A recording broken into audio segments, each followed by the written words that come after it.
Welcome to NAMM 2015, on location at the Monster Cable booth, and I'm joined with Liberty DeVitto. How's NAMM day number 3 going for you? NAMM is cool. I always come. It's like reassociating yourself with the products that you endorse, first of all, and then it's like meeting old friends. You walk down the hall and there's Carmine Apiece. I give him a hug. Last night I saw Felix Cavalieri, old friend. It's great to see those kind of people. Right on. Let's talk about the project Hired Gun that you were a part of.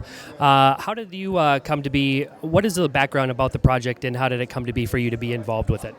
Well, Fran called me and he actually wrote me an email and he said, we're doing this thing called Hired Gun. It's about these sidemen, that have been with these stars for the longest time and helped create the star itself. And I said, cool, I'm in. And what he said last night, he said I was the first one that he got in touch with. So I think it's really important for people to know what's behind the star and who actually creates a lot of what they hear. I just recently played with the old Billy Joel band, the one that was on the records, and we were nominated into the Long Island Music Hall of Fame. And we played together, and we had a fake Billy Joel. So people who have seen Billy lately said, yeah, Billy's there, but it doesn't sound like Billy. It doesn't sound like the records.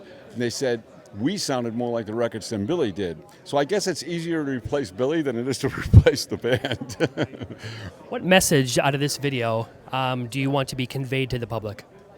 That there's a lot of people that are behind the scenes that you don't know about, and some of them aren't getting credit at all. I was fortunate that I got my name and picture on the albums all the time.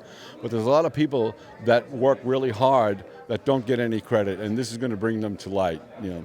When can we expect a release of this video? I heard last night that they have to be done by June, and so shortly after that, I would assume. We're looking forward to it. You've been at this for a long time. Yes. In the music industry. How have you managed to keep at it all this time? It's a very tough business. This is getting tougher. Back in the day, an A&R man used to come to see a band at a club and say, come in my office Monday morning, I want to sign you guys. Today it's like, oh my gosh, what do you look like? What do you dress like? What do you sound like? How much is it going to cost us to do this? And it's all about singles these days, not albums anymore.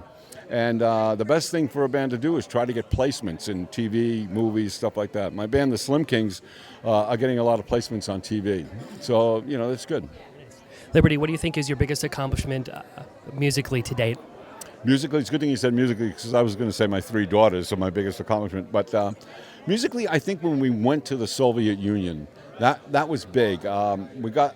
Playing drums, and I had an American flag on my shirt and everything like that.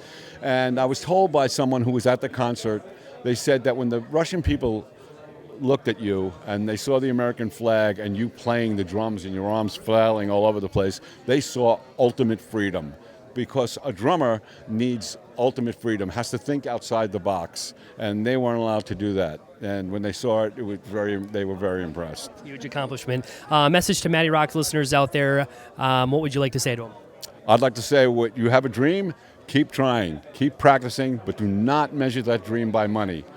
Success comes if you're in the basement with your friends, cracking a few beers open and jamming all night. And you're happy, that's success, because sometimes I was not happy playing Madison Square Garden.